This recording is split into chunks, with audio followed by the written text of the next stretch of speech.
Stay humble. Now, what do I mean by that? Look, I've seen a lot of, ups, and I've seen a lot of downs, and some I've experienced myself, and some I've seen in others.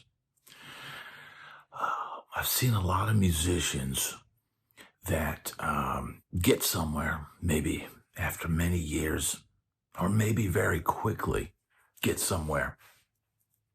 One minute they're below you, the next minute in their mind they're above you. And I've always tried to maintain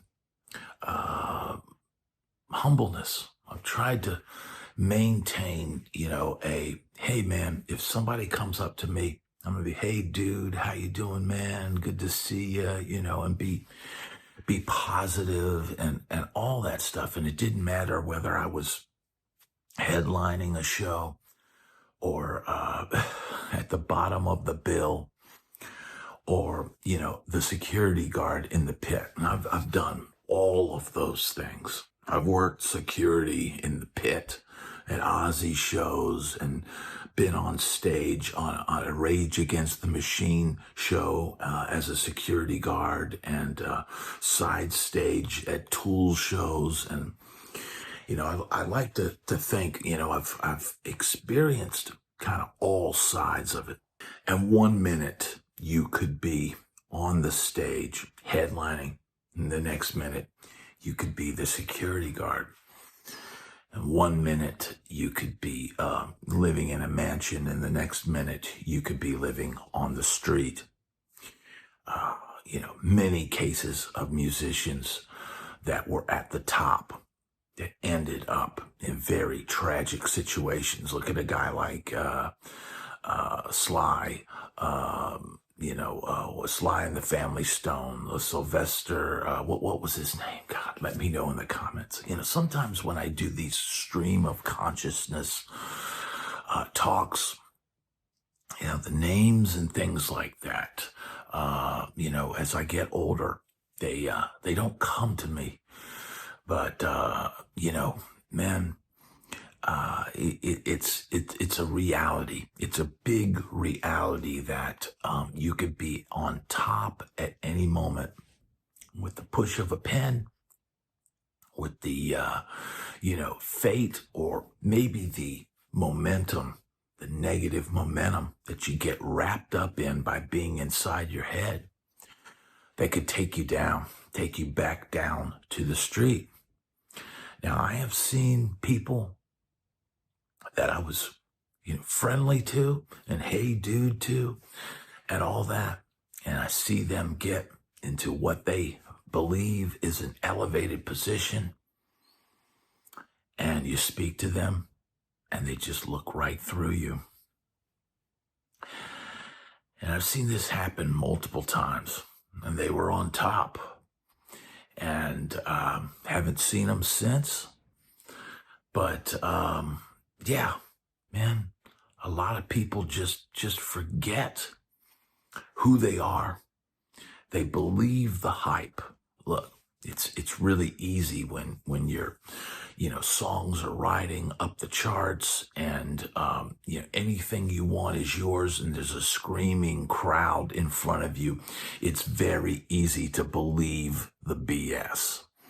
And why do I call it BS? Because ultimately it's BS. Somebody, pulled a pen, somebody behind the scenes, the Wizard of Oz, has placed you in this position. And now they're going to try to squeeze the juice out of that lemon as much as they can, so they can make maximum profits. You're just the facilitator of that. You're just the puppet that the marionette is holding and manipulating you as you dance. Dance, monkey, dance, they used to say when you were tired on the road. Dance, monkey, dance. And man, you know what? I used to wonder, like, man, I used to be that this guy used to come up to me and say, hey, you have any extra beers on the bus? we didn't get any, and and I'd give them some beers, or there was one musician who I had a band that had gotten an offer to play an arena, the Municipal Auditorium in Nashville. Some promoter had gotten the idea to get all of these, big Nashville bands. And I had a band at the time that was getting a reputation as a great local kind of, cover band, but one that did our own versions of the cover songs. And we were starting to, kind of write our own material and kind of head in that direction that you do with a band. But the singer's husband was a guitar player, right? Well, all of a sudden, he's not doing that much at the time. All of a sudden, he hears of us getting this offer to go play an auditorium, a big gig, and he thinks he's never going to get that chance. And he says, "Oh, hey man, I always wanted to play that stage. Can I do the gig with you guys?" And so I said, "You know what? I'm thinking like, dude, you're not even in our band. But you know what? You're the husband of our singer.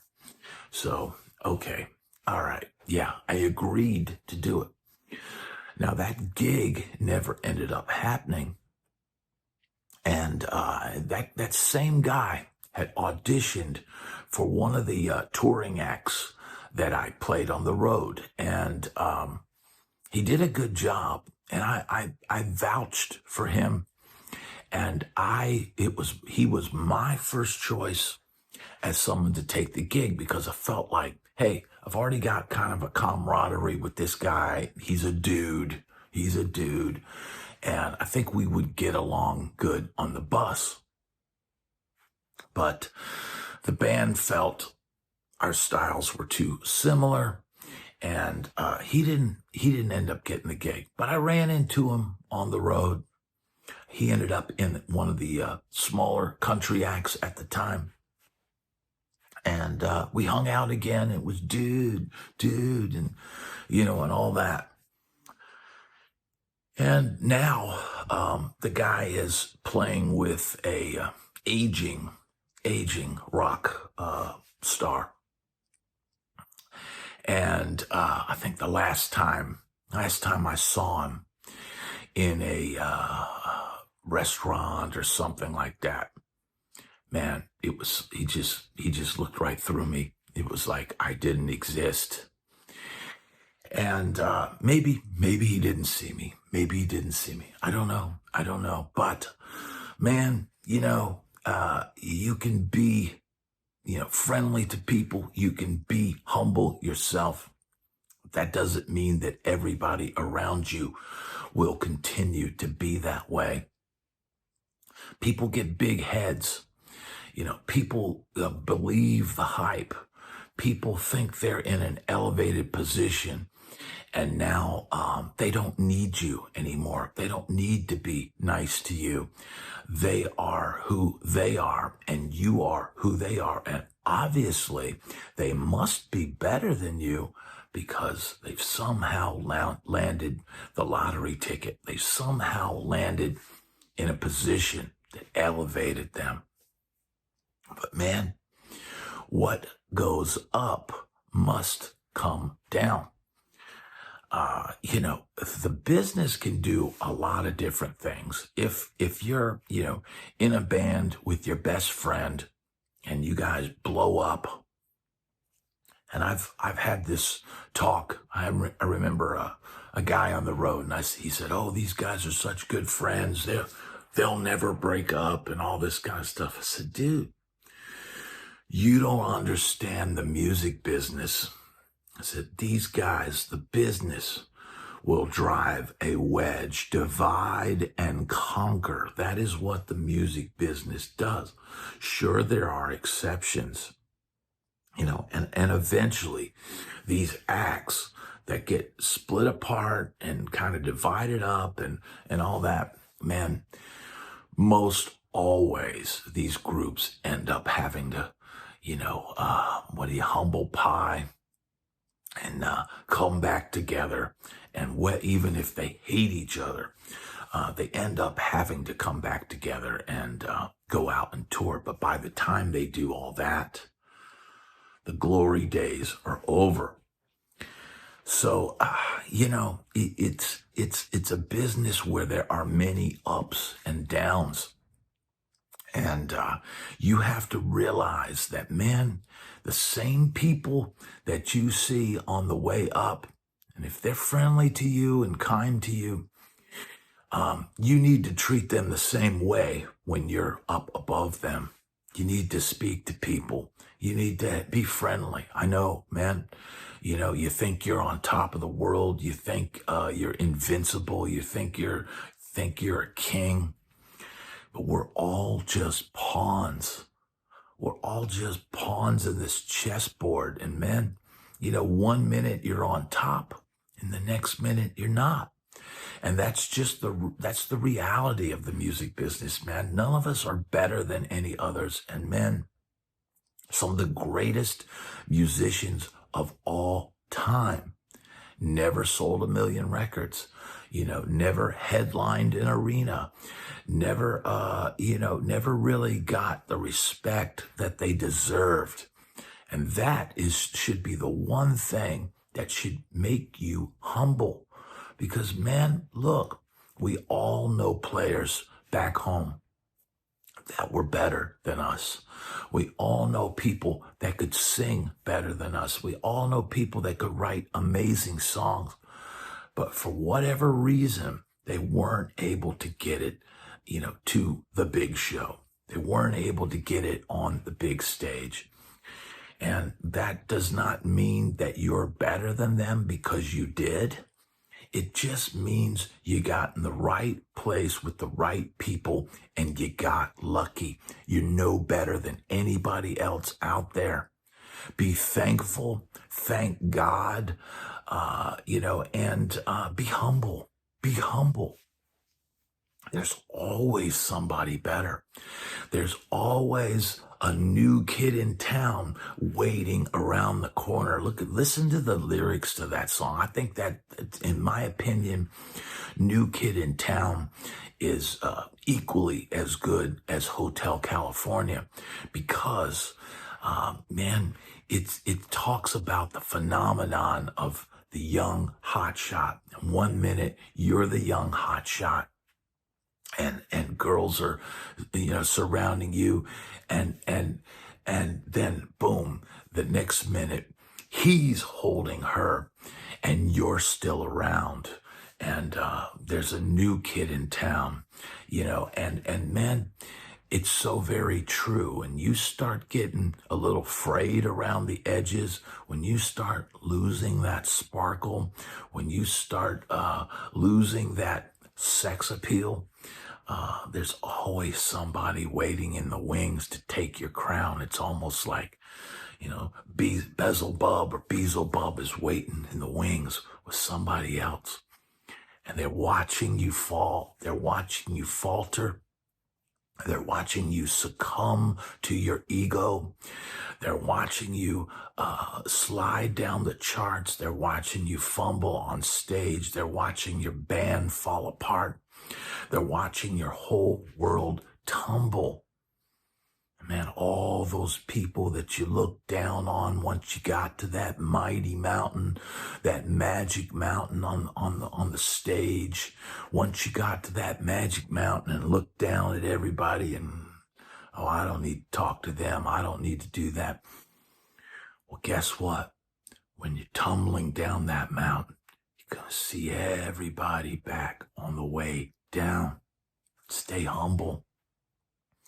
Speak to people, be kind. Really realize that you're lucky. Thank God for where you are.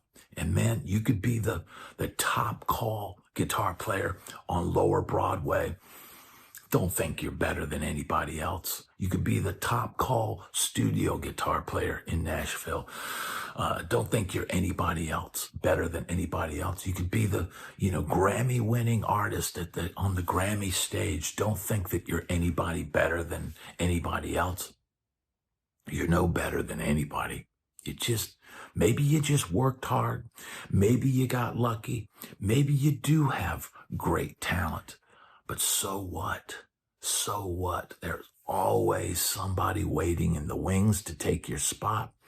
There's always an Alan Holdsworth. Somebody in the comments section of my videos said that I think if Alan Holdsworth had to work at Kmart or J.C. Penney, one of those two, that he was so broke that he had to work a retail job like that.